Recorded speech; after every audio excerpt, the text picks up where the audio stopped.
Ainur Rabi, dengan Kak Igna, dan juga saya sendiri. Dan terakhir yaitu Kak Safira Nurlaila ya. Baik, untuk pendahuluan pendidikan perasaan atau emosi mengacu pada proses pengembangan dan mengelola perasaan secara efektif ya.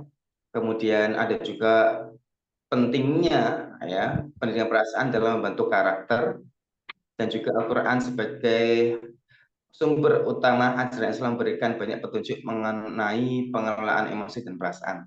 Untuk selanjutnya akan disampaikan oleh Kak Safira, kepadanya waktu dan tempat kami persilahkan.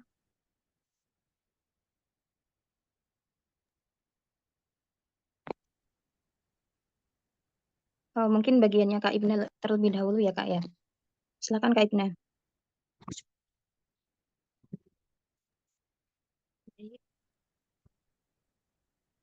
Bagaimana Kak Safira? Maaf, suaranya terputus-putus. Yang pertama saya dulu.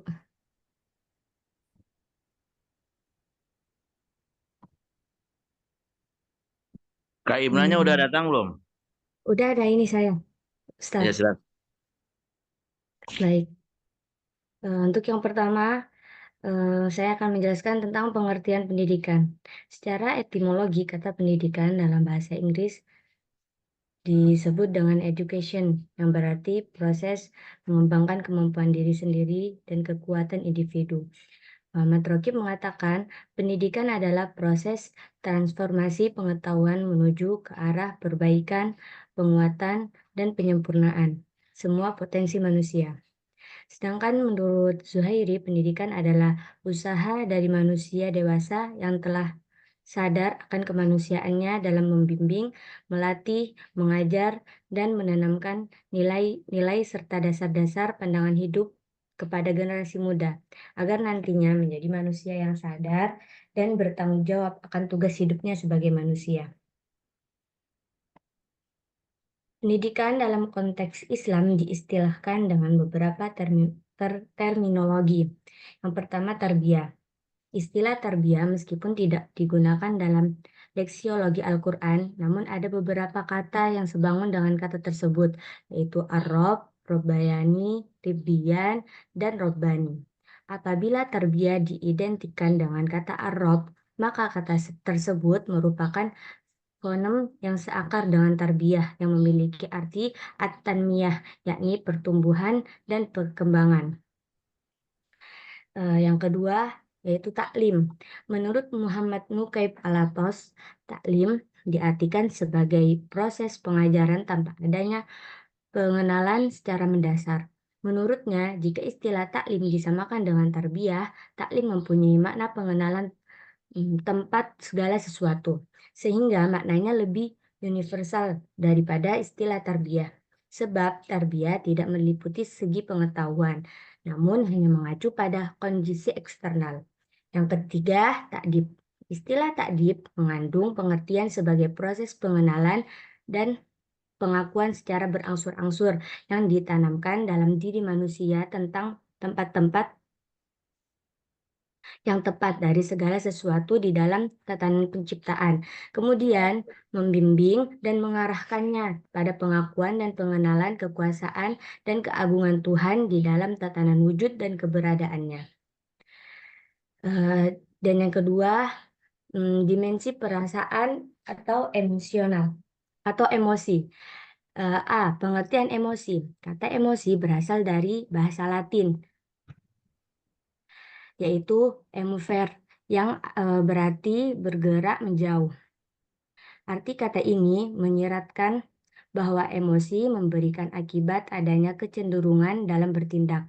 Hal ini mendefinisikan bahwa pada kenyataannya emosi sangat sulit karena tidak mudah untuk mengetahui kapan seseorang dalam keadaan emosional.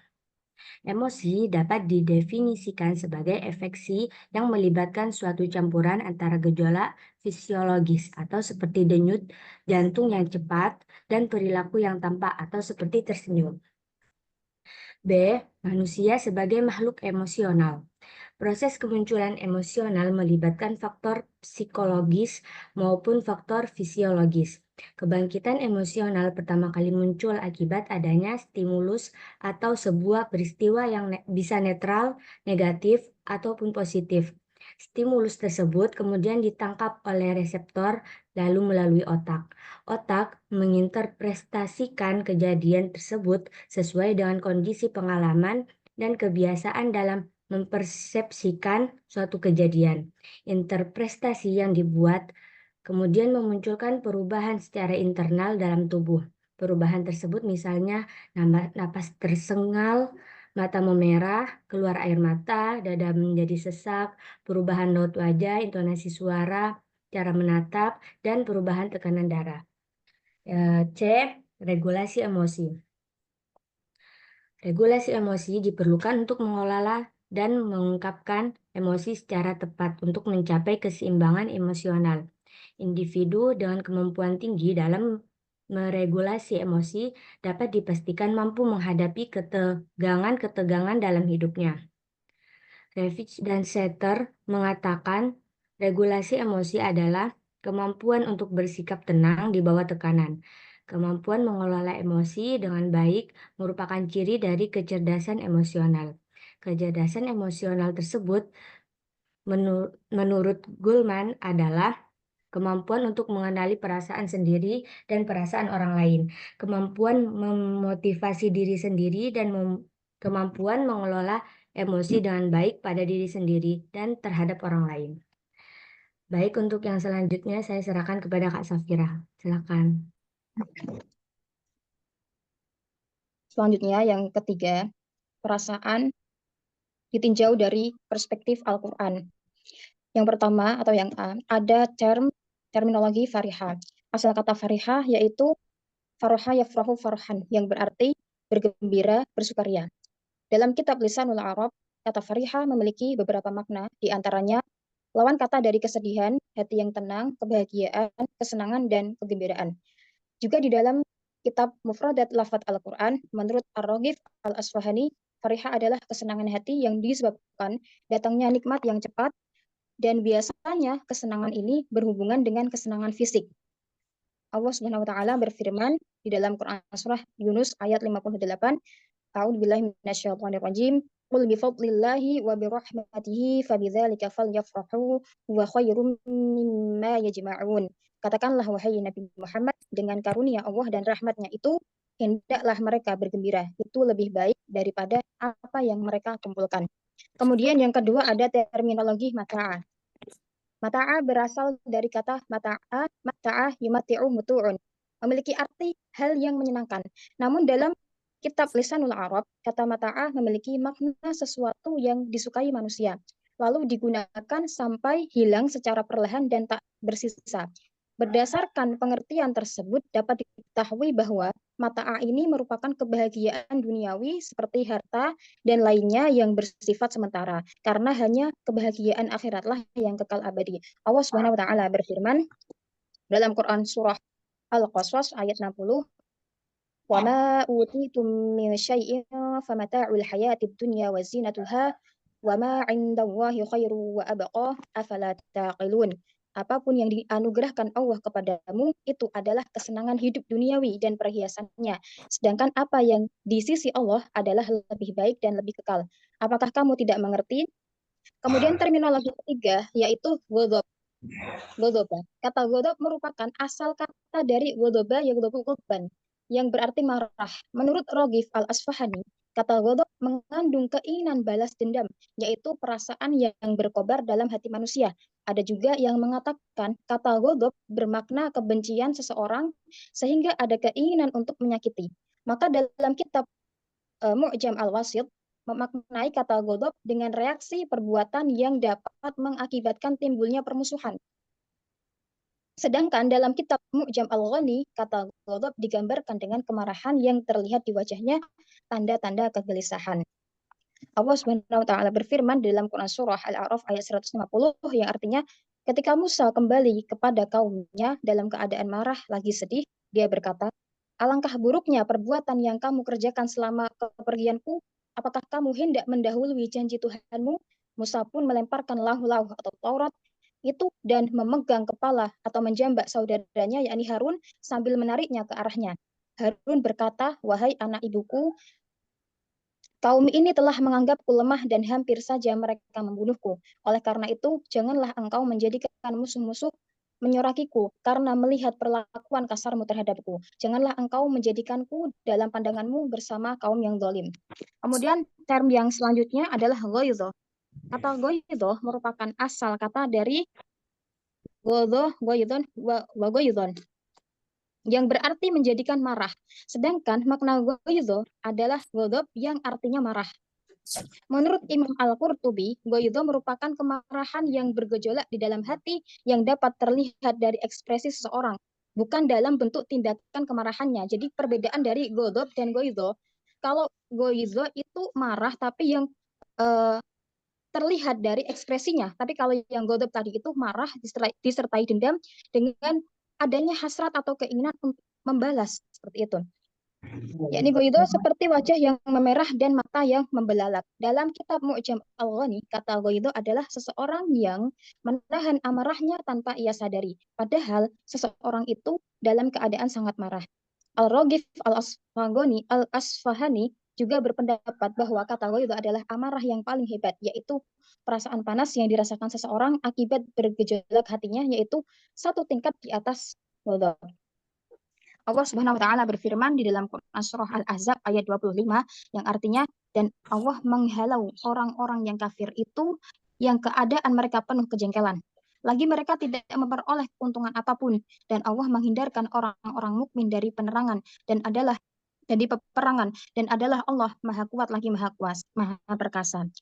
Terminologi selanjutnya adalah al-huzn. Kata al-huzn merupakan asal kata dari hazanah huznan dengan makna diddu fariha, kebalikan dari bahagia, yakni sedih. Menurut Az-Zamakhsyari, kata huzn adalah rasa sedih atas ketidakmampuan untuk melakukan sesuatu, atau rasa sedih di saat kehilangan sesuatu. Ar-Raghib Al-Asfahani juga berpendapat bahwa bukanlah sebuah larangan untuk bersedih hati, namun larangan yang dimaksud pada ayat-ayat huzn adalah larangan meratapi yang berlebihan, bahkan seakan tidak menerima atas ketentuan Allah Subhanahu wa taala. Allah berfirman dalam Quran surah Al-Qasas ayat 13 yang artinya, lalu kami mengembalikan dia, Musa, kepada ibunya agar senang hatinya, serta tidak bersedih, dan agar dia mengetahui bahwa janji Allah adalah benar. Tetapi kebanyakan mereka tidak mengetahuinya. Terminologi selanjutnya adalah asafa. Kata asafa merupakan asal kata dari asafan wa ta'assafa, yang berarti berduka cita, ikut merasa sedih. Dalam kitab Al-Mu'jam Al-Wasit, kata asifa atau asafa dimaknai dengan ikut merasakan kesedihan dan keterpurukan yang mendalam karena hatinya rapuh dan sedih, atau yang biasa kita sebut dengan empati. Lebih spesifik lagi, asafa di sini adalah rasa sedih yang dibarengi dengan amarah. Jika posisinya lebih tinggi, ia akan sedih, namun jika posisinya lebih rendah, ia akan marah. Atau lebih tepatnya, rasa sedih yang dibarengi dengan rasa ingin balas dendam. Allah Subhanahu wa taala berfirman di dalam Quran surah Yusuf ayat 84, dia Yakub berpaling dari mereka, yakni anak-anaknya, seraya berkata, alangkah kasihan Yusuf, dan kedua matanya menjadi putih karena sedih. Dia adalah orang yang sungguh-sungguh menahan amarah dan kesedihan. Terminologi selanjutnya adalah al-khauf.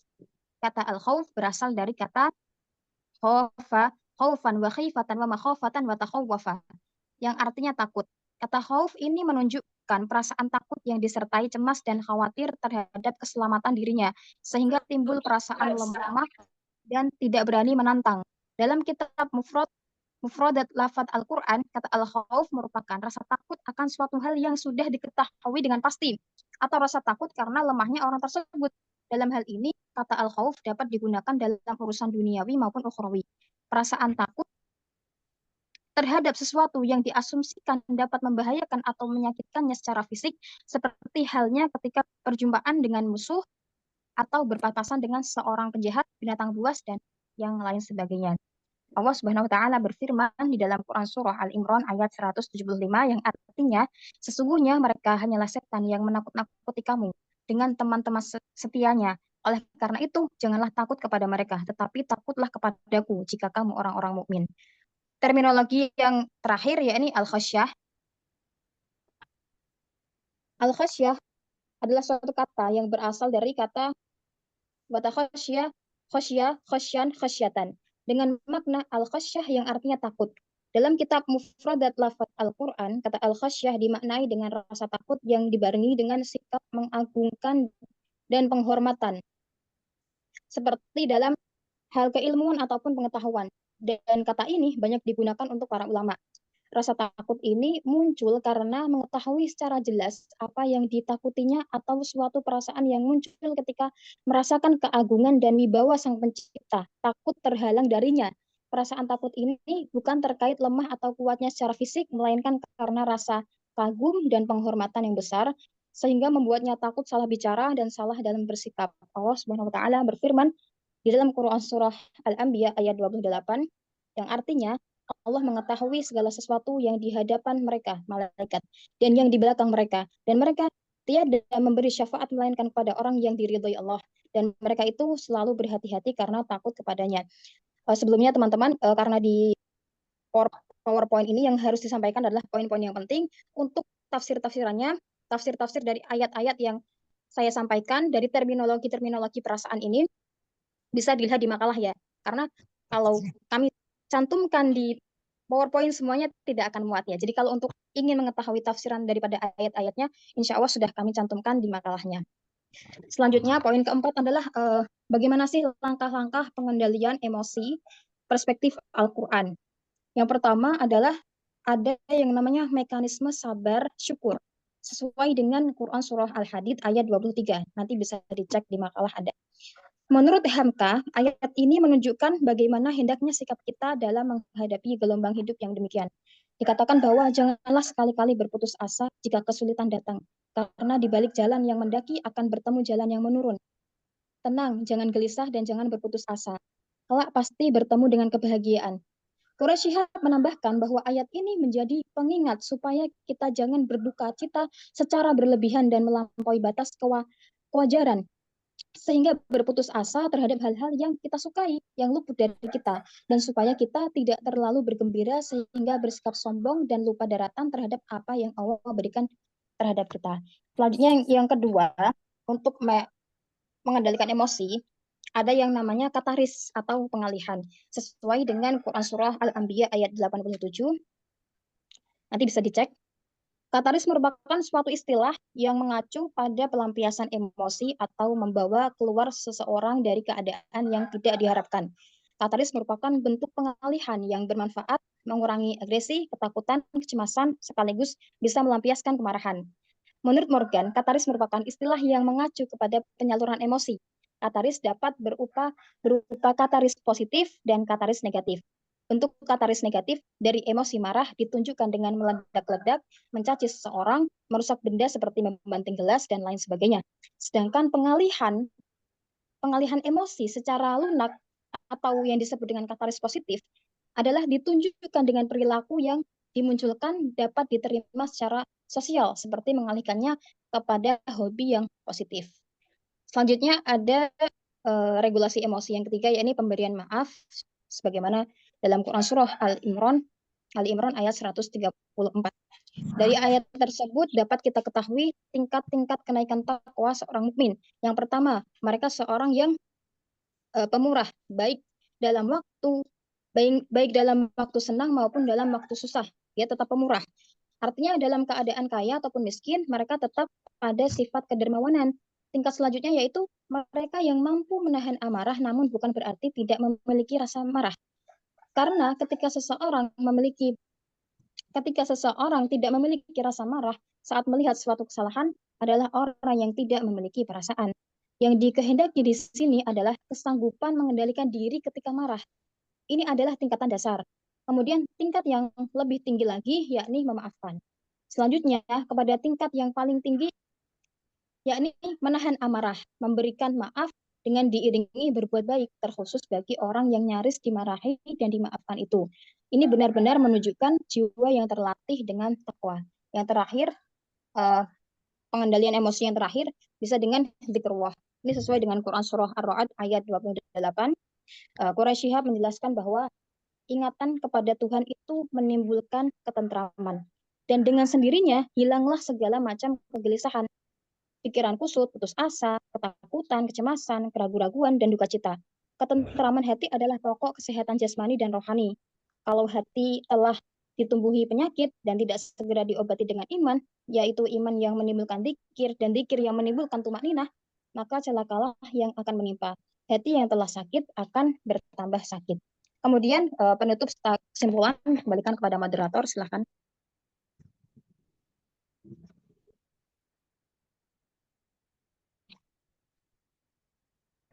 Ya, baik, terima kasih Kak ya atas penjelasannya. Kemudian untuk selanjutnya yaitu sesi tanya jawab ya. Dipersilahkan kepada teman-teman semuanya. Dibacakan kesimpulannya dulu, Kak. Oh ya. Baik, untuk kesimpulannya ya dari pembahasan di atas yang disampaikan oleh Kak Safira dan Kak Igna tadi ya, dapat disimpulkan bahwasanya ya manusia itu mempunyai beberapa perasaan dimensi ya yang kompleks. Selain memiliki dimensi jasmani juga memiliki dimensi emosi, sehingga manusia disebut sebagai makhluk emosional ya, di mana manusia dianugerahi oleh Tuhan berupa perasaan negatif dan positif ya. Nah, dan juga manusia dibekali kemampuan untuk mengelola emosi tersebut. Kemudian ya, menurut kacamata Al-Quran tidak ada makna denotatif yang khusus menunjukkan arti emosi. Akan tetapi beberapa terminologi di dalam Al-Quran dapat mewakilkan kata emosi, diantaranya yaitu adalah fariha atau kebahagiaan, mataan kesenangan, ghadab itu kemarahan, itu terus al-hazan ya, asafa, al-khauf dan khosyah.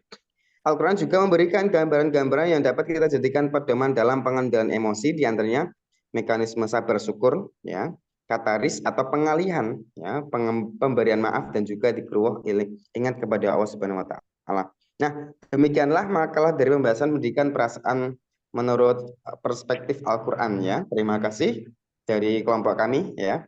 Selanjutnya yaitu adalah sesi tanya jawab teman-teman semuanya. Jadi silahkan nih masih ada yang mungkin masih bingung atau masih apa ya ada mungkin hal yang perlu ditanyakan silahkan saja atau mau dibahas juga monggo silahkan ya kepada teman-teman semuanya. Kita buka untuk sementara 3 termin pertanyaan kepada teman-teman semuanya, silahkan dipersilakan. Waktu dan tempat kami persilakan.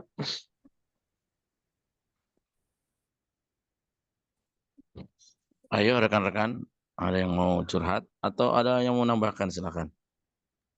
Halo, pada hari ini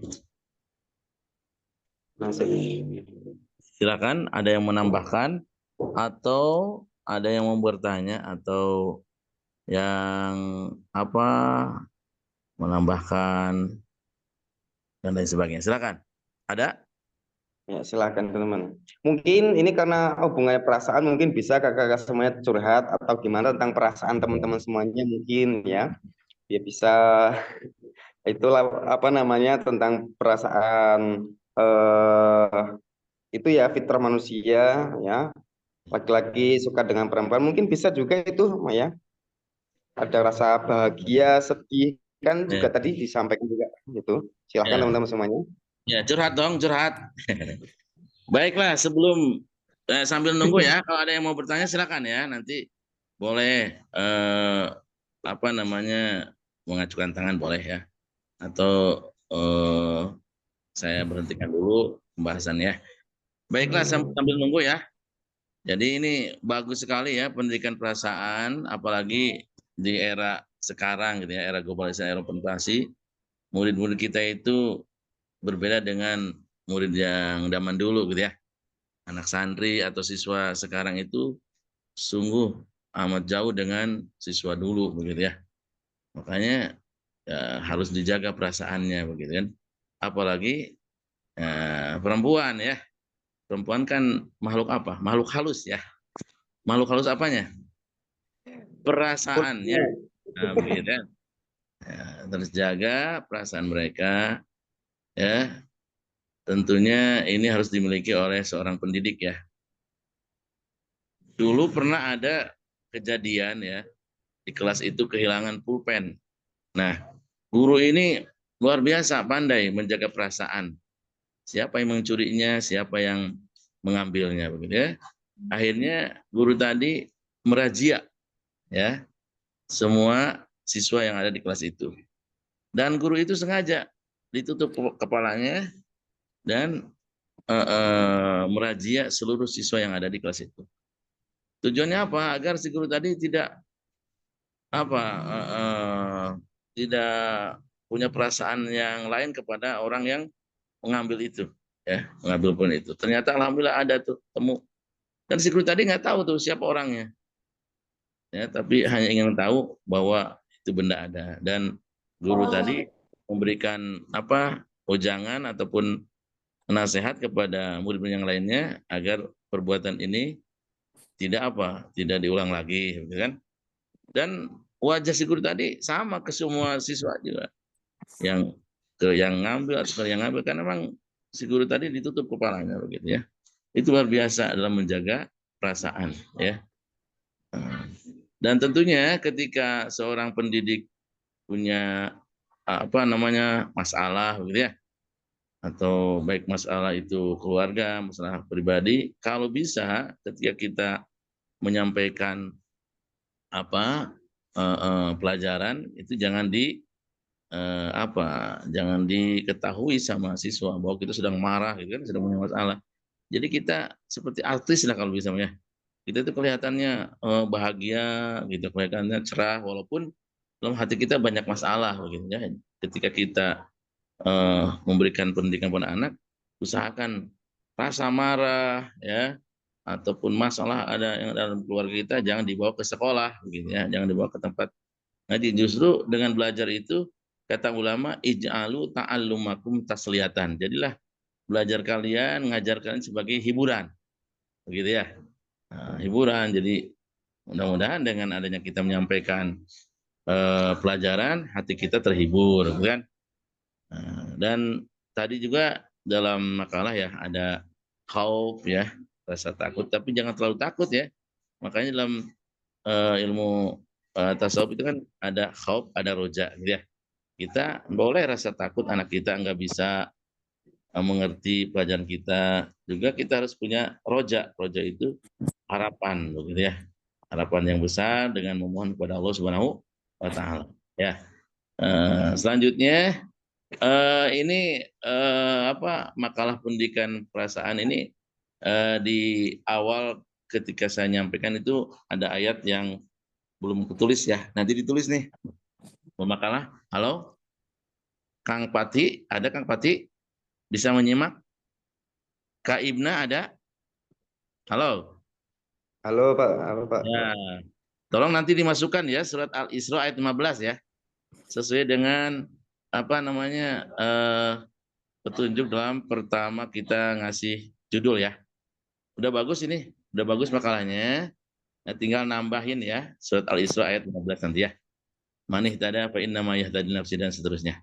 Ya silakan kalau ada dari rekan-rekan mahasiswa yang mau bertanya atau ikut berbicara. Jadi jangan hanya pemakalah, jangan hanya dosen yang aktif berbicara ya. Silakan pemakalah untuk membuka pertanyaan yang mau bertanya atau berbagi ke pengalaman silakan. Mangga Baik moderator. teman-teman. Ya, baik untuk teman-teman silahkan ya. Bisa sambil disiapkan juga itu pertanyaannya dan juga disampaikan juga. Mungkin saya pancing dulu Ustadz ya, saya kasih pancingan dulu tuh. Ya, silakan. Apa namanya kan kita pernah dengar ya bahwasanya kadang seorang guru ya kalau kita pernah belajar atau membaca kitab Tibyan ya, jadi ada kalanya seorang guru itu punya masalah ya, dalam arti ya sama manusia punya masalah gitu ya, terutama mungkin dalam urusan rumah tangga gitu ya, yang sedikit tadi disinggung sama Pak Yai ya, jangan dibawa ke ranah murid-murid atau santri ketika pas ngajar gitu. Nah, di balik itu semua, di sisi lain kita sebagai murid juga harus tahu tuh ya, harus peka juga itu. Jadi kita harus tahu posisi itu ya, murid dengan guru, guru dengan murid ya. Jadi harus berkesinambungan, harus saling peka gitu. Selama kita tahu nih, guru kita kan biasanya sedikit terlihat lah kalau beliau tuh, kalau guru kita itu sama masih banyak pikiran. Nah, mungkin bisa kita tuh apa? Kita pancing atau kita tanya, nah, itu Soalnya guru itu kalau selama kita perhatikan ya, kita peka ya, ya dan seharusnya kita sebagai santri itu harus peka ya. Dan itu wajib bagi santri harus peka sebagai apa namanya? Landasan biar ilmu kita juga biar dapat dirilis atau berkah gitu. Nah, suatu ketika ya ada itu eh, guru ya masuk emosi, masih banyak masalah, kemudian ada murid yang nakal bahasanya gitu, kemudian dilampiaskan kemarahan kepada murid. Ya, ini bisa juga tidak ada bedanya juga seorang orang tua gitu masih punya masalah kepada istrinya, kemudian dilampiaskan kepada anaknya gitu. Nah, ini suatu contoh yang mungkin bisa kita kaji bersama, kita apa namanya kulik bersama. Kira-kira ini ya, menurut pandangan teman-teman semuanya bagaimana ya? Pendapatnya bagaimana? Kemudian cara menanggapinya bagaimana gitu. Terima kasih. Bisa teman-teman mungkin ini sedikit pancingan saja sih sebenarnya gitu. Silakan kakak semuanya yang mau menanggapi atas kasus di atas yang saya sampaikan tadi. Atau mungkin bisa bertanya langsung terkait pertanyaan teman-teman semuanya gitu.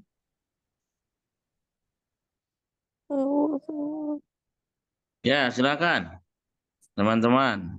Ada yang mau bertanya atau mau menanggapi tadi dari Kak Dawa Yusron ya? Barusan Iya siapa? Kak, iya Kak. Iya Pak Yusron Yai. ya? Muhammad Yusron ya? Iya, Ayo iya. silakan.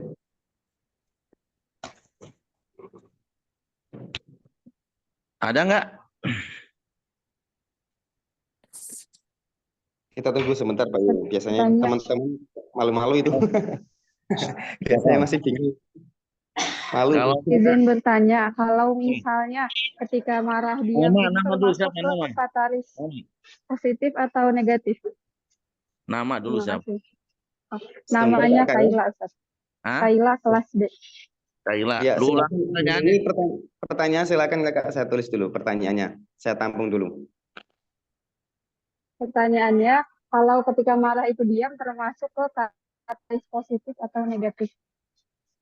Oh ya, kalau marah apakah itu termasuk apa kalau marah kemudian diam ya? Apakah itu termasuk dalam tadi negatif atau positif ya Kakak ya? Iya. Oke, Katalis terima kasih. positif atau negatif? Baik. Yang lainnya mungkin ada pertanyaan? Nggak apa-apa Kak, ya sampaikan saja nggak apa-apa kita bahas bersama-sama. Yang kocak-kocak juga nggak apa-apa Kak ya, nggak apa-apa pertanyaannya. Kita tampung semuanya, tenang Kak, tenang. Izin bertanya Kak. Begini Kak, saya Rifai dari kelas B.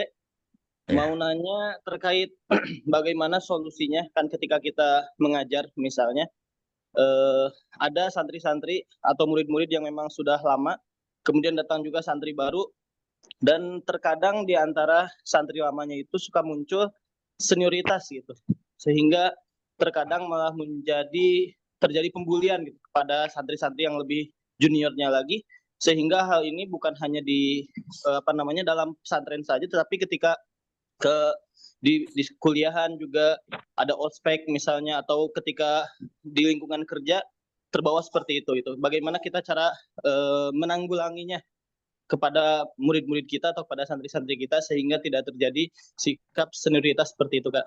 Terima kasih. Baik, terima kasih Kakak Rifai ya. Tadi pertanyaannya bagaimana solusinya ketika ada senioritas atau pembulian yang dilakukan oleh para senior terhadap juniornya gitu ya. Dan dalam lingkup selain pesantren juga mungkin instansi lainnya gitu ya, dunia kerja juga ada gitu ya. Nah, itu solusinya bagaimana? Terima kasih Kakak Rifai atas pertanyaannya gitu. Kemudian yang lainnya silakan Kak ya. Kita buka sampai 3 dulu, nanti kalau perlu kita tambah lagi gitu. Terima kasih. Yuk yang lain jangan malu-malu, silakan. Ya mungkin Mas mau curhat tentang hubungan asmaranya mungkin silahkan. Karena ini sangat sangat menarik sebenarnya kalau kita kulik bersama ya tentang definisi atau aplikasi perasaan dalam kehidupan kita sehari-hari. Karena kita pasti itu dalam sehari itu kadang ada senang, kadang ada sedih, kadang ada bingung, kadang stres, kadang nggak punya uang terus gitu ya.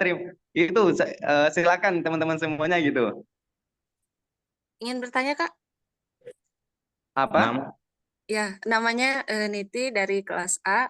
Saya ingin bertanya sedikit mirip tadi yang diuraikan oleh Kak Yusron. Kejadiannya, jadi saya tuh ada kenalan, dia itu orangnya cukup pemarah. Terus kalau misalkan saya tenangkan gitu ya, tenang, jangan marah, dia pasti beralasan nanti marahnya itu akan terpendam dalam hati dan akan terlampiaskan ke orang yang salah gitu. Dan juga kalau nggak seperti itu, dia seharian itu akan murung aja gitu karena ingat kesalahan tadi itu belum terlampiaskan gitu. Nah, bagaimana untuk orang yang seperti itu? Coba minta tolong Kak Niti ulang lagi pertanyaan. Soalnya tadi apa kurang jelas. Ya, Maaf. jadi bagaimana menanggapi atau menangani gitu orang yang pemarah, tapi marahnya jika dia ditegur, dia tidak marah saat itu, akan tetapi dia akan melampiaskannya nanti ke orang yang salah. Dan kalaupun tidak seperti itu, dia akan seharian murung karena ingat kesalahan tadi belum terlampiaskan gitu. Oh ya, terima kasih Kak ya. Jadi mungkin saya ambil kesimpulan tadi dari Kak Niti. Pertanyaannya itu adalah bagaimana menanggapi atau menyikapi orang yang pemarah ya, kemudian kita tegur tuh ya. Kita tegur, kita apa namanya bahasanya itu kita ya nasihati gitu ya. Kemudian dia malah melampiaskannya ke orang lain gitu Kak ya. Iya, betul, Kak. Oke. Terima kasih Kak. Sudah 3, sebentar saya rekap dulu pertanyaannya gitu ya. Yang pertama yaitu dari Kakak Kaila. Ini buat teman-teman semuanya kelompok kami kita ya. Kak Safira, Kak Fatih, dan Kak Ibna. Bisa diperhatikan juga. Dari Kakak Kaila pertanyaannya yaitu adalah kalau marah ya, itu kemudian dia diam ya, itu apakah termasuk pengendalian atau pengalihan negatif atau positif ya. Kemudian dari Kakak Rifai, bagaimana tuh ya solusi ketika kita sebagai pendidik ya, santri kita itu melakukan senioritas ya atau pembulian lah gitu ya terhadap juniornya ya. Ini di lingkungan baik di pesantren ataupun di lainnya. Tapi ini kita ambil contoh di dunia pendidikan aja ya, karena kita fokusnya di tarbawi gitu ya. Ya tergantung nanti teman-teman mau jawab juga bebas, kita bebas menanggapi itu. Kemudian yang ketiga dari Kakak Niti ya, bagaimana menanggapi ketika ada orang marah, kemudian kita tegur ya, kita nasihati, jangan marah-marah gitu ya, jangan marah-marah, kemudian dia taslim, dalam arti betul diam, tapi ternyata dia masih marah tuh, disimpan di hati. Kemudian ketika sudah tidak ada kita yang negur itu, dia langsung berontak tuh, ya, miso-miso dan macam-macam dan dilampiaskan kepada orang lain. Nah ini juga mungkin bisa berefek ke pembulian tadi ya. Seniornya masih marah, mungkin dimarahi sama biayanya atau gimana gitu ya. Kemudian karena dia nggak berani, mungkin dia tidak punya kekuasa, kemudian dilampiaskan kepada orang di bawahnya yang kuasanya itu lebih rendah dari dirinya. Nah, ini menanggapinya bagaimana Kakak? Silahkan dari teman-teman kita semuanya ya, terutama kelompok 11 ya. Oh ya, ini ada pertanyaan lagi nih ya. Nah, nggak apa-apa, sekalian aja lah. Kamu jawab dulu tak? Dijawab dulu aja. 3-3 Oke, ya. oke. Nanti Oke, siap. putusan lagi. Oke, terima kasih. Silakan Kak dijawab. Kebetulannya waktu dan tempat kami persilakan. Baik ya, saya mencoba untuk menjawab pertanyaan yang pertama. Apakah ketika seseorang marah kemudian dia itu diam, itu bentuk pengendalian emosi secara negatif atau bentuk pengendalian emosi secara negatif atau positif gitu ya? Oke. Mengambil dari hadis Rasulullah SAW, "Man kana yu'minu billahi wal yawmil akhir falyaqul khairan aw liyasmut." Barang siapa yang beriman billahi wal yawmil akhir, beriman kepada Allah dan hari akhir, maka hendaknya dia berucap, berkata yang baik, atau kalau nggak bisa berkata yang baik, maka dia diam.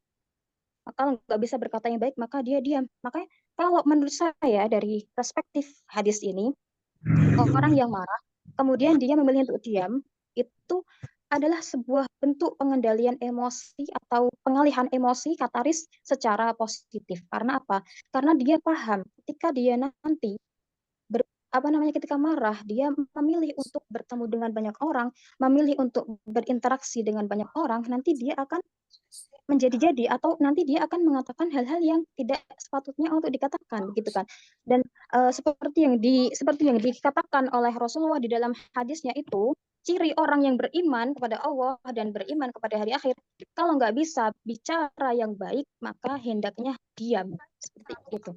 Jadi kalau kita lihat dari hadis ini, orang yang marah kemudian dia diam, itu bentuk kataris secara positif, seperti itu kurang lebih ya. Dan berarti orang yang marah kemudian dia diam, sebenarnya dia itu orang yang cerdas. Cerdas secara apa? Secara emosional, karena dia mampu untuk menahan emosinya dengan cara diam, seperti itu. Ya. Dengan cara diam, seperti itu. Nanti mungkin bisa dari Kak Yusron atau dari Kak Indah mau menambahi, yang jelas saya memberikan inti dari hadis tersebut yang bisa menjawab dari pertanyaan ini. Ya. Maka na yu'minu billahi wal yaumil akhir falyaqul khairan aw liyasmut. Jadi bagus, diam itu bagus. Karena ya ada satu ungkapan diam itu emas gitu ya. Kemudian yang selanjutnya saya lanjut dulu ya untuk pertanyaan kedua. Jadi seperti itu, bagaimana untuk penanya pertama? Apakah sudah terjawab pertanyaannya? Dari Kak Kaila ya? Dari Kak Kaila. Ya. Jadi itu ya Kak ya, diam ketika marah itu bentuk pengalihan emosi secara positif. Seperti itu ya Kak ya. Kita ambil dari hadis Rasulullah, "Man kana yu'minu billahi wal yaumil akhir falyaqul khairan aw liyasmut." Oke, kalau dirasa cukup, saya lanjutkan ke pertanyaan yang kedua gitu ya. Bagaimana kita mengatasi? Belum cukup. Belum cukup. Ya mungkin dari kelompok yang lain, anggota yang lain bisa menambahi gitu. Saya kan cuma ngasih ini ya. Ya, belum. Nah, Coba Kak Yusron bisa nambahin. Boleh. Kita ambil contoh tuh ya, Sayyidina Umar Kak ya. Beliau kalau marah itu langsung to the point Kak ya. Nggak dipendam ya. Karena kalau dipendam tadi efeknya ya ke pertanyaan Kak Niti nanti ya. Maaf, ke pertanyaan Rifai ya, ada senioritas dan pembulian. Karena belum puas tuh manusia itu, kalau belum puas ya itu masih genjel gitu. Kalau bahasa Jawa genjel itu apa ya? Masih ada sesuatu yang kurang itu bahasanya gitu Kak. Sayyidina Umar itu kalau marah langsung to the point gitu loh. Dan ini dipraktekkan kebanyakan dari orang-orang Pulau Jawa. Di luar Pulau Jawa. Kalau orang Jawa itu kan emang identik kalau marah diam, tapi di belakang layar gitu baru ngomel-ngomel gitu ya. Tapi berbeda dengan, kita ambil contoh lah ya, orang Maluku atau orang mana ya yang biasa to the point itu identik Madura atau gitu ya. Mereka kalau marah ya to the point gitu. Dalam artian kalau dia merasa benar, contoh kita benar kok dimarahi gitu, kira-kira terima nggak? Nggak bakal terima. Nah, solusinya bagaimana? Ya kita harus lihat-lihat dulu kondisinya, ya, situasi dan kondisi. Boleh marah tapi ada di keadaan dan situasi yang tepat gitu loh. Nah, diam pun juga sama, melihat situasi dan kondisinya gitu. Marah-marah tapi marahnya di banyak orang, itu menandakan bahwa dia tidak nggak profesional bahasanya untuk mengolah amarahnya gitu loh. Kemudian dia sholat ya, tapi kemudian dilarang, mau sholat tapi dilarang ya. Apakah dia hanya diam, nggak memberontak gitu, dalam artian melakukan kebaikan tapi dia dilarang gitu, dan itu sah-sah saja gitu loh, di tempat umum, di masjid gitu, kok nggak boleh gitu, berarti kan diperbolehkan marah. Jadi kita lihat dulu tuh ya kondisi dan situasinya ketika kita marah gitu. Ada kalanya kita boleh meluapkan, dalam artian Nabi pun juga pernah marah ya, marahnya tapi tetap bijak gitu ya.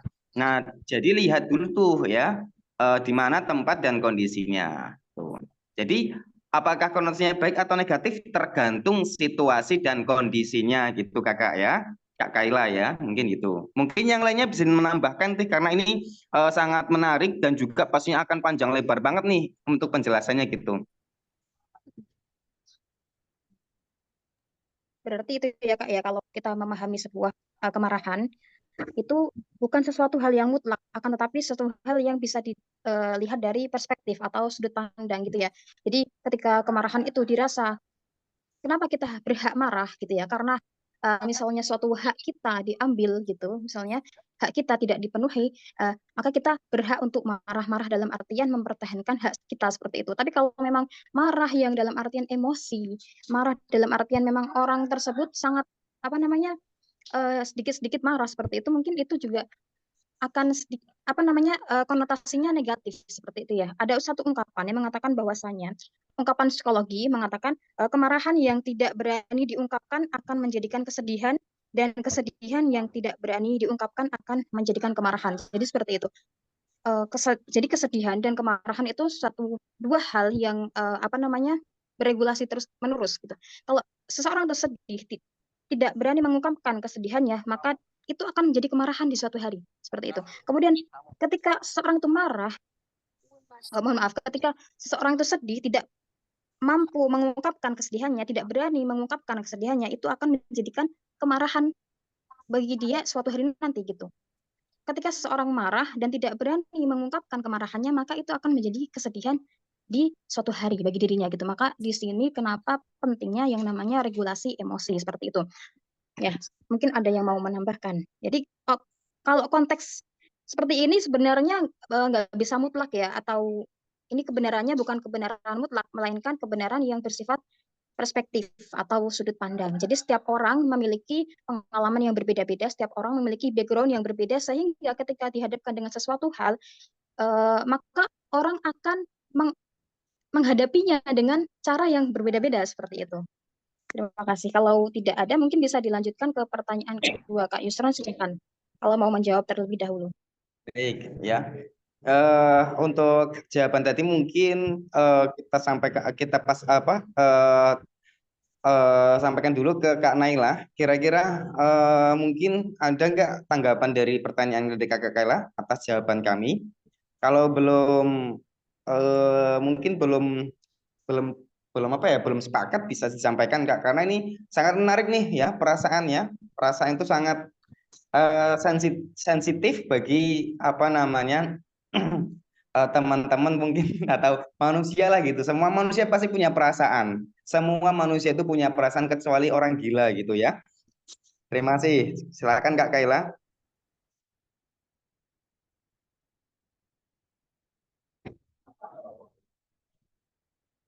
Bagaimana penanya? Udah cukup? Halo? Halo? Baik, mungkin kita lanjut aja Kak ya untuk pertanyaan selanjutnya dari Kak Rifai, karena Kak Naila mungkin masih tidak di depan kamera mungkin ya, baik itu. Nanti Ya, kita tetap silakan. kita sampaikan untuk yang barusan gitu, tetap kita ulang lagi nanti.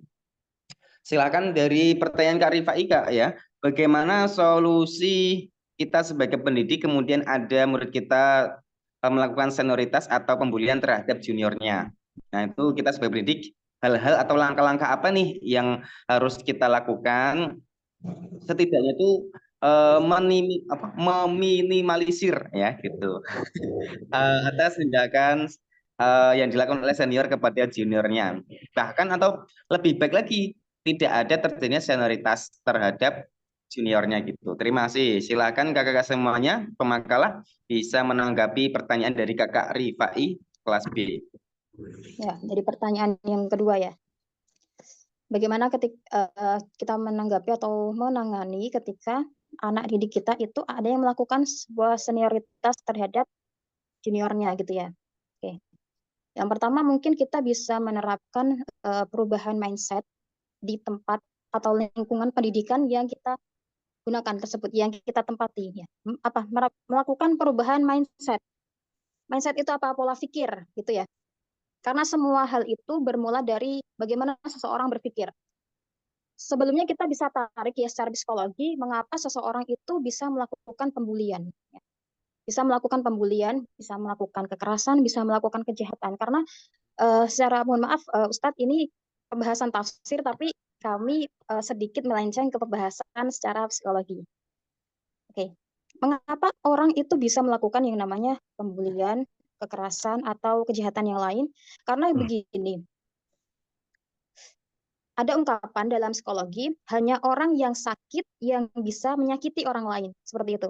Hanya orang yang sakit yang bisa menyakiti orang lain. Dalam artian bagaimana? Kenapa kok seseorang bisa membuli orang lain? Itu mungkin karena ada jiwa kecil dalam dirinya, atau yang biasa kita sebut dengan inner child, sisi kecil, jiwa kecil dalam diri seseorang itu yang sakit.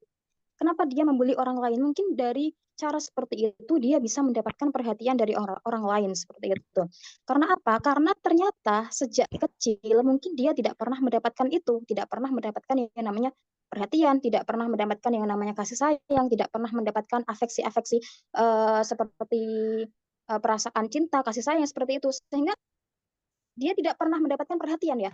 Ketika dewasa, karena sisi-sisi cinta tersebut, sisi kasih sayang tersebut tidak pernah ada dalam dirinya, alias dirinya ini kosong, apa yang dilakukan? Maka tercerminlah perbuatan kejahatan. Kalau yang biasa terjadi di sekolahan atau ya di tempat-tempat pendidikan tersebut adalah seperti bullying, pembulian seperti itu. Jadi akar masalahnya adalah itu. Nah, ini nanti bisa ditarik ke mana? Ke pola pengasuhan gitu. Pola pengasuhan. Jadi apa kaitannya nanti sama parenting seperti ya. Bagaimana parenting pola pengasuhan orang tua terhadap anak seperti itu. Kalau ditarik penyebabnya seperti itu ya. Ya. Oke. Lalu bagaimana cara mengatasinya? Yang pertama kita sebagai pendidik misalnya memberikan perubahan mindset kepada peserta didik gitu. Yang pertama ada yang namanya pendidikan karakter, yaitu menanamkan nilai-nilai seperti saling menghormati, kemudian kerjasama, dan juga empati. Nah, ini empati yang sangat jarang dimiliki oleh orang-orang gitu. Orang-orang terkadang tidak memiliki empati, egois gitu. Egois, sehingga tidak bisa memberikan empati. Merasa bahwa yang paling penting adalah dirinya gitu, orang lain nggak penting, seperti itu. Kemudian kita bisa memberikan pendidikan kepada anak didik, yaitu atau kita bisa memberikan di sekolah itu ada kayak sebuah lembaga yang menangani atau yang memprogram sesuatu hal, program anti bullying ya seperti itu. Program anti bullying yaitu melaksanakan program secara aktif yang mana tujuannya untuk mencegah, mengatasi segala bentuk perundungan termasuk dengan senioritas tersebut seperti itu. Kemudian ya, kenapa kita juga harus sebagai pendidik mengajarkan kepada anak didik. Makanya ini kenapa sangat penting sekali yang namanya self respect atau respect terhadap diri sendiri gitu. Respect terhadap diri sendiri atau juga yang namanya kita menciptakan batasan atau yang biasa disebut dengan boundaries, batasan yang sehat. Kita punya yang namanya self respect, kita respect pada diri kita sendiri. Biasanya kan kalau senioritas itu cenderung seperti kayak kalau senior menyuruh si junior ini, kalau si junior ini nggak mau nanti diancam seperti ini, diancam seperti itu gitu. Nah, maka kalau si junior ini nggak punya self respect, nggak respect sama dirinya sendiri, nggak sayang sama dirinya sendiri, dia nggak punya batasan terhadap dirinya sendiri dan orang lain, maka dia akan nurut-nurut aja seperti itu. Tapi orang yang sudah punya self respect, orang yang punya boundaries, maka dia akan dengan tegas menolak apa yang dikatakan atau apa yang dilakukan oleh si senior tersebut. Seperti dengan tegas. Karena biasanya orang-orang yang melakukan pembulian, perundungan itu cenderung orang-orang yang toksik. Toksik itu orang-orang yang beracun. Itu. Biasanya mereka itu orang-orang lemah yang hanya berani ketika mereka bergerombol, ketika sendiri nggak berani, mereka cemen sebenarnya. Jadi kalau kita tegas, sebenarnya mereka takut gitu. Mereka beraninya itu 1000 lawan 1, nggak berani 1 lawan 1. Mereka itu orang-orang yang sebenarnya mentalnya lemah, hanya saja berani ketika bergerombol gitu ya. Jadi ajarkan terutama kepada diri kita sendiri, kepada anak didik bahwa self respect atau respect terhadap diri sendiri atau menciptakan batasan pada diri kita sendiri terhadap orang lain itu sangat penting. Ketika kamu tidak mau, katakan tidak mau. Ketika kamu enggan, katakan enggan. Jangan menurut saja seperti itu ya. Kalau secara psikologi kita bahas seperti itu. Sebenarnya mereka itu orang-orang yang mentalnya sakit ya. Kembali lagi, hanya prinsipnya adalah hanya orang sakit yang bisa menyakiti orang lain seperti itu. Ya. Oke. Maka sangat penting sekali yang namanya self respect. Kamu kalau misalnya nanti nggak menuruti saya seperti itu kan biasanya kalau bahasa senior-senior mengancam akan begini. Katakan saja silahkan seperti itu. Kita punya harga diri, punya kita respect, kita love myself gitu. Kita mencintai diri kita sendiri. Karena mencintai diri sendiri itu bukan sebuah keegoisan. Self love is not selfish gitu ya. Mencintai diri sendiri bukanlah sebuah keegoisan seperti itu. Jadi ciptakan batasan gitu. Tidak apa dengan ancaman. Sebenarnya senioritas itu kenapa sih kok sampai ada terjadi? Itu ditarik kembali ke belakang sebenarnya dari apa? Pola asuh. Mereka tidak pernah mendapatkan afeksi-afeksi seperti cinta, kasih sayang, seperti itu. Akhirnya mencari itu di mana? Mencari itu di lingkungan sekolah, di lingkungan kampus dengan cara membuat onar. Dengan cara membuat onar, mereka akan mendapatkan perhatian. Seperti itu. Maka setidaknya kenapa kok di lingkungan-lingkungan sekolah itu selalu ada guru BK atau bimbingan konseling yang mana beliau-beliau itu fokusnya adalah mengurusi anak-anak yang seperti itu. Karena apa? Guru-guru konseling itu secara medis bisa memahami jiwa atau psikologi seseorang seperti itu ya. Jadi kita juga tidak bisa menghakimi satu pihak bahwa senioritas si senior inilah yang salah. Kemudian kita langsung menghakimi bahwa dia yang salah, dia biangnya, dia yang akar masalahnya. Nggak bisa seperti itu. Kita juga harus mencarikan solusi dengan salah satu yang bisa saya tawarkan adalah menghadirkan konselor seperti itu, mengadakan konseling seperti itu. Para psikolog seperti itu. Kenapa mereka bisa melakukan hal seperti itu? Nanti kalau dikulik-kulik ya, mereka juga akan menyadari bahwa sebenarnya dalam hati kecilnya ada sesuatu yang hilang. Sebenarnya jiwanya itu ada yang sakit seperti itu. Karena lebih ya. Mungkin dari Kak Yusran atau Kak Ibna mau menambahkan?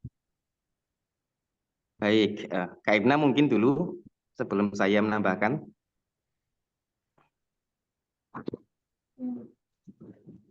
Ya baik, saya ada ya. Jadi saya akan mungkin menambahkan ya sedikit tentang tadi yang disampaikan oleh Kak Safira tentang senioritas. Jadi kita lihat dulu tuh ya si subjek sama objek, pelaku dan juga korban gitu ya. Di sisi itu semuanya itu sangat berpengaruh tuh terjadinya adanya pembulian ya. Jadi kita harus tahu tuh ya karakter-karakter kita sebagai pendidik harus tahu karakter anak-anak didik, anak-anak santri kita atau murid-murid kita karena tiap anak itu punya karakter masing-masing ya. Jadi tidak bisa dipukul rata ya. Jadi harus dilihat dulu. Nah, untuk yang pelaku subjek kita harus cara menangannya kita menggunakan pendekatan personal ya. Kita dekati ya dalam artian pendekatan yang hikmah dengan baik, tidak menyinggung perasaan pelaku ya. Dalam artian kita ajak tuh ya tatap muka berdua di satu ruangan atau kita ajak ngopi gitu ya. Kita tanya tuh kira-kira kok bisa begitu kenapa? Biasanya dia pasti ada tuh ya penyebabnya. Bisa jadi emang cuma usil aja karena untuk kepuasan batin. Kalau dia tidak bully enggak puas gitu. Tapi ada juga emang dalam artian ingin mendapatkan perhatian karena mungkin di rumahnya atau dalam artian masa lalunya gitu ya kurang terpuaskan karena bisa jadi dia tidak sebenarnya waktu kecilnya dia ingin puas ya bermain tapi dia itu tidak punya kuasa atau tidak punya kekuatan ya karena takut gitu. Tapi ketika dia sudah dewasa dia punya power baru itu ya jadi pelampiasan. Nah, itu yang harus kita luruskan mindset itu. Nah, kemudian itu contoh kecil bagi pelaku ya untuk cara penanganannya gitu. kita arahkan, kita apa namanya, ya intinya itu tidak menyakiti perasaan si pelaku, karena tetap ya kita harus punya strategi-strategi khusus untuk membina anak-anak yang begini ya. Karena ya pengalaman pribadi juga, dalam artian teman-teman yang mungkin bisa dikatakan nakal gitu ya, dia itu pasti punya masa lalu atau alasan tersendiri dia melakukan hal tersebut. Nah, kemudian untuk juniornya atau objek ya, kita juga harus tanamkan prinsip bahwasanya kita itu punya hak untuk yang namanya itu bertahan diri ya, atau apa ya bahasanya itu, berargumentasi, prinsip yang harus dipegang kuat-kuat gitu loh. Kita tidak salah kok kita di apa ya, dipukul mungkin gitu ya kan, secara lahiriah kan pasti loh kok bisa saya nggak salah kok tiba-tiba dipukul. Lah, ini ada apa, ada masalah apa gitu loh, alasannya apa kok tiba-tiba mukul saya gitu loh. Lah kalau sama dia hanya diam saja, ya ini berarti jadi masalah nih ya. Jadi masalah, jadi permasalahan. Nah, kita ambil contoh nih ya, kita ambil contoh pada zaman Nabi Muhammad SAW ya. Beliau ketika hendak sholat subuh ya, itu ada tuh tetangga beliau ya, maksudnya ketika perjalanan menuju masjid ya. Ini maaf, ketika mau menuju masjid atau menuju pasar, saya sedikit lupa, tapi kita apa namanya ambil aja hikmahnya gitu ya. Mungkin bisa diluruskan teman-teman semuanya ya. Tiap lewat depan rumah orang itu pasti Nabi dilempari itu ya, entah diludahi, entah dilempari sesuatu ya, entah telur, entah apa gitu ya. Nabi Muhammad itu cuma diam saja, bukan diam, dalam artian sabar gitu loh. Malah mendoakan orang itu ya, malah mendoakan itu, karena Nabi bisa lihat tuh, karena pelakunya orang yang membuli atau yang meludahi, yang melempari itu orangnya sudah sepuh ya. Sampai Nabi Muhammad apa namanya menanggapi, kemudian apa namanya sebenarnya Nabi bisa bisa saja itu menyuruh sahabat atau Nabi sendiri gitu melawan bisa, tapi Nabi lihat tuh ya, orang yang bahasanya itu yang melakukan perundungan itu eh bukan level kita, bahasanya bukan levelnya dia gitu, bukan levelnya beliau. Jadi lihat-lihat dulu ya. Tapi kalau dirasa kita apa namanya, Waalaikumsalam. Sebentar ada tamu, silakan kakak dilanjutkan yang lainnya.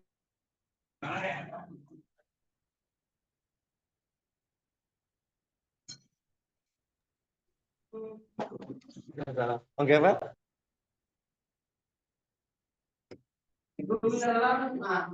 Oke, siap. Monggo Kak Safira bisa dilanjutkan. Saya ada tamu, mohon maaf banget nih, ada tamu sebentar. Ya, Kak Sapira, lanjutkan. Ya. Ya, ya, Ustaz. Ya itu tadi kan yang saya dari pertanyaan kedua saya sudah sampaikan di awal, dan kemudian ini apa yang mau disampaikan Kak Isron. Mohon maaf saya kurang tahu apa yang sebenarnya mau beliau sampaikan gitu. Jadi untuk pertanyaan yang kedua tadi saya sudah memberikan sedikit jawaban ya gitu. Bagaimana untuk tadi pertanyaan dari Kak Rifai ya, bagaimana untuk penanya apakah sudah cukup atau bagaimana? Tapi di sini ini Ustadz ada banyak sekali pertanyaan di obrolan rapat dari teman-teman, ada 4 pertanyaan Ustadz. Ya. Silakan ini aja disampaikan.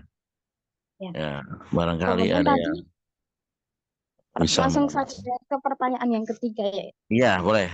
Teniti ya, silakan. Tadi kalau tidak salah pertanyaannya intinya ya orangnya itu punya sifat atau sikap yang pemarah. Tapi ketika ditegur itu katanya marahnya kalau gimana tadi? Intinya dia tuh minta dipahami gitu ya, minta dipahami. Tuh. Misalnya ada orang yang suka marah-marah, kemudian ketika ditegur dia tidak menerima teguran dari kita. Ketika dia dinasihati dia tidak menerima nasihat dari kita. Katanya kadang di satu kasus atau kejadian gitu, kadang orang yang seperti itu malah seperti ya sudah ini sudah karakter saya, ya sudah ini sudah sikap saya, ya sudah ini sudah kebiasaan saya seperti itu. Padahal kalau jadi dia yang marah tapi orang lain yang harus memahami dia. Kan pusing ya dengan orang yang seperti ini. Bagaimana cara menghadapinya gitu kan. Tapi kembali lagi, bagaimana ketika kita di posisi orang tersebut? Pertama lagi yang harus kita lakukan adalah kesadaran diri atau awareness, kesadaran diri bahwasanya kita ini sudah tahu, kita harus sadar. Kalau nggak sadar nggak akan bisa berubah. Kita ini tahu kita ini orang pemarah gitu. Tapi jangan maksa orang lain buat memahami kita. Ya kita harus bisa memahami diri kita sendiri. Kenapa kita bisa marah?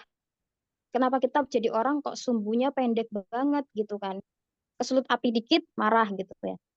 Terus apa yang menyebabkan kita marah? Terus mengapa hal tersebut, hal sesepele itu bisa bikin kita marah seperti itu kan? Jadi ketika kita tahu bahwa pribadi kita adalah pribadi yang pemarah, jangan dulu memaksa atau meminta orang lain untuk memahami kita. Jangan dulu memaksa atau meminta orang lain untuk memaklumi karakter kita. Makanya di sini kenapa ada kegunaan atau fungsi daripada regulasi emosi. Emosi itu, kemarahan itu bisa diregulasi, bisa dikendalikan, bisa diatur seperti itu. Jadi jangan melulu meminta atau memaksa orang lain untuk memahami kita seperti itu. Jadi gitu ya, untuk kalau kita posisinya jadi orang yang pemarah, pertama sekali kita harus sadar atau self awareness. Maka dari itu kenapa ya orang yang memiliki kecerdasan emosional itu terkadang lebih menarik daripada orang yang memiliki kecerdasan intelektual. Oke, bagus, orang yang memiliki kecerdasan intelektual itu sangat bagus. Akan tetapi sangat menarik lagi ketika orang memiliki kecerdasan emosional. Sangat menarik lagi ketika seseorang memiliki kedua-duanya seperti itu. Nah, lalu bagaimana kita menghadapi orang yang seperti itu? Ya kita berusaha untuk menasihatinya dengan baik. Kita nasihati dengan baik. Kemudian kalau memang sudah mentok nggak bisa dinasihati, kan berarti toksik ya. Kita bisa menghindar saja seperti itu. Karena orang-orang yang seperti itu sangat melelahkan sisi mental kita seperti itu. Kita menjaga kesehatan diri kita sendiri ya. Karena gini, kemarahan orang lain itu bukan tanggung jawab kita.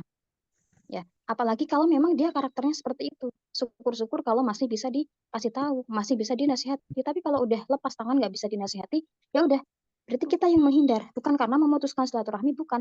Tapi karena kita menjaga kesehatan mental kita seperti itu.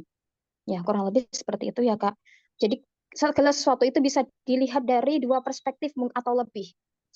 Dari perspektif netral, dari perspektif si korban, dari perspektif si pelaku. Kalau kita sebagai pelaku, si orang yang suka marah ini, kita pertama kali harus sadar gitu. Gimana sadarnya gitu. Kadang kesadaran itu memang dibangun dari dalam diri seseorang itu sendiri.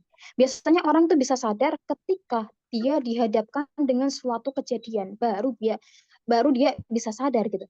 Kalau dikasih omongan dari orang lain, biasanya kalau orang memang karakternya seperti ini, keras kepala seperti ini, apalagi yang minta difahami terus, minta dimaklumi terus, biasanya susah, Kak, seperti itu.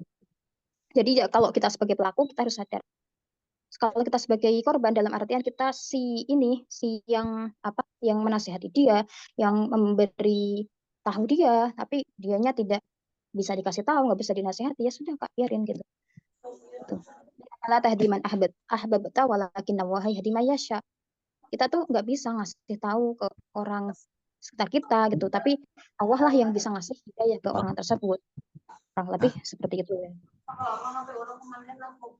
Dari pertanyaan dari Kak Niti ya tadi. Iya, Kak Baik. Niti, Kak.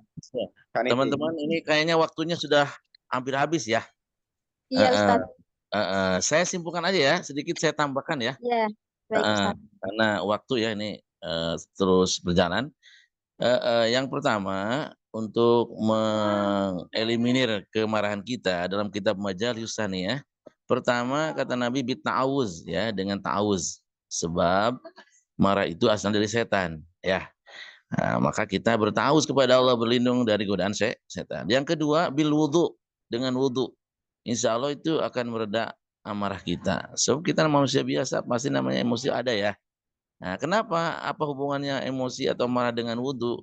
Wudu itu kan, marah itu kan dari setan tadi ya.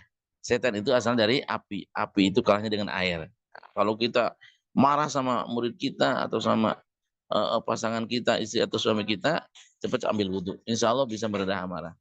Yang ketiga, tadi seperti yang disampaikan oleh pemakalah, itu kataris, yaitu bila harokah, dengan berubah. Ketika marah berdiri, coba duduk. Nah, ketika marah duduk, coba berbaring, begitu ya. Nah, dan kita kalau mau marah kepada seorang, ya, atau kalau mau benci kepada seorang, pertengahan saja. Kan ada hadis Nabi, habibaka haunama, ya, cintailah kekasihmu sedang-sedang saja. Begitu juga wabghid bagi haunama, bencilah, ya, musuhmu, ya, pertengahan saja. Boleh jadi yang kita marahi, yang kita benci itu suatu saat jadi kekasih kita. Nah, makanya jangan terlalu, ya. Dan untuk menghadapi junior yang senior, ya, senior yang kadang ngebully junior, pertama kita harus ada briefing, ya. Briefing itu setiap berkala, ya, baik setiap minggu atau setiap 3 hari sekali atau setiap bulan harus ada itu briefing dari pimpinan yayasan atau pimpinan pesantren ke santri-santri senior. Makanya dalam pesan itu ada khusus pengajian untuk senior, ada yang junior sesuai dengan kelas-kelasnya masing-masing. Dan tentunya kita harus mengikuti jejak langkah sahabat, ya. Sahabat Rasul seperti Abu Bakar yang senior tidak semena-mena, ya, terhadap sahabat yang paling muda Sayyidina Ali misalkan, gitu, ya. Nah, ketika ada orang yang marah, murid kita marah-marah atau teman kita sudah kita panggil, kita sambil berbicara secara pelan-pelan, sambil dipegang misalkan, ya, pundaknya, begitulah yang dicontohkan oleh Nabi Muhammad SAW, ya, begitu. Itu mungkin tambahan dari saya, mudah-mudahan bisa bermanfaat untuk semua, dan mudah-mudahan kita tidak merasa puas, ya. Kalau kita tidak mau puas kan nanti kita mencari terus dan terus mencari, ya, tentang permasalahan ini ataupun pendidikan tentang perasaan, ya. Ada hadis Nabi terakhir, ittaqu firasatal mu'min. Takutlah akan perasaan orang mukmin. Jadi kita, ya, sebelum berbicara kita harus hati-hati dulu, khawatir mengganggu perasaan atau menyinggung perasaan, ya. Makanya tadi as-sukutu zahabun, diam itu emas, tapi wal kalamu jauharun, dan apabila memang ada ucapan atau nasihat yang harus sampaikan, itu jadi intan mutiara, begitu, ya. Kalau sekiranya tidak ada ucapan yang baik, ya lebih baik diam tadi. Diam itu emas, ya. Emas itu mahal. Jangan diam itu emas itu kuning, jangan. Bahaya sebenarnya. Begitu, ya. Terima kasih Pak Makalah. Silakan ditutup, ya. Karena waktu sudah hampir jam 10 kurang, ya. Silakan. Baik, terima kasih Pak Yai, ya. Sebenarnya ini masih ada beberapa pertanyaan. Jadi bagi teman-teman mungkin kalau masih mau, ya, kita lanjutkan diskusi. Kemudian untuk Pak Yai boleh Nyon Sewu bisa namanya Mas, kalau ada kesibukan, ya, monggo Pak Yai bisa nanti mengikuti atau bisa jenengan itu, ya. Ya, silakan. Gitu. Ya. Atau teman-teman mau selesai juga nggak apa-apa. Tapi alangkah baiknya mungkin sedikit, ya. Sedikit tadi saya belum selesai tadi, tapi nggak apa-apa lah, ya. Bagaimana teman-teman semuanya? Apakah dilanjut apa selesai aja? Kalau selesai nggak apa-apa sih.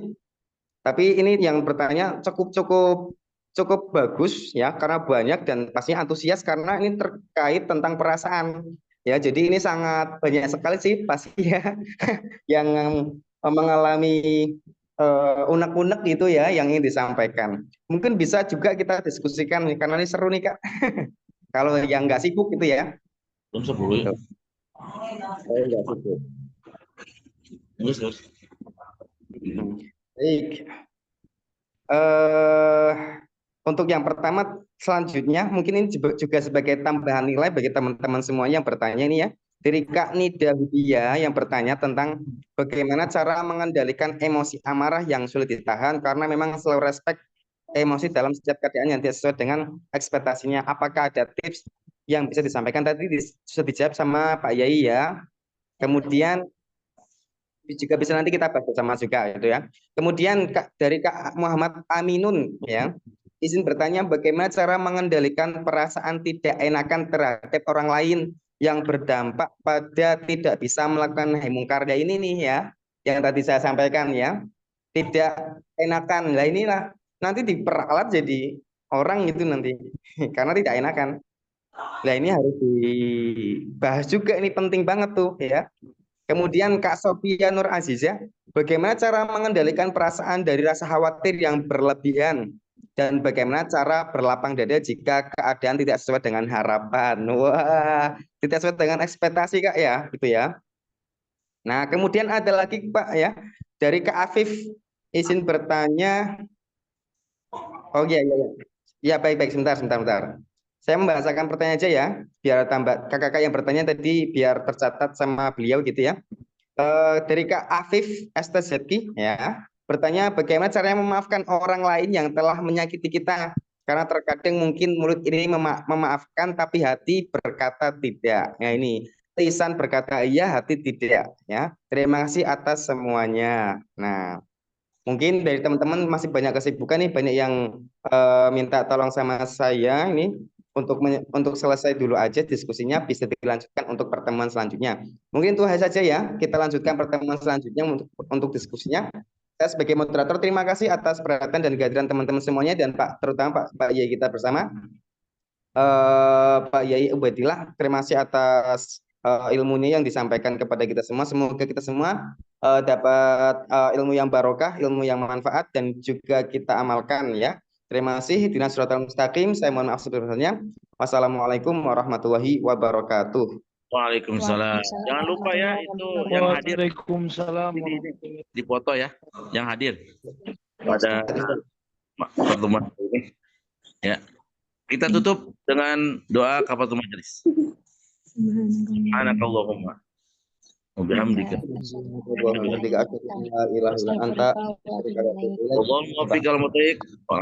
Wassalamualaikum warahmatullahi wabarakatuh. Waalaikumsalam warahmatullahi wabarakatuh. Terima kasih Pak Kiai. Terima kasih banyak Pak Kiai. Terima kasih banyak.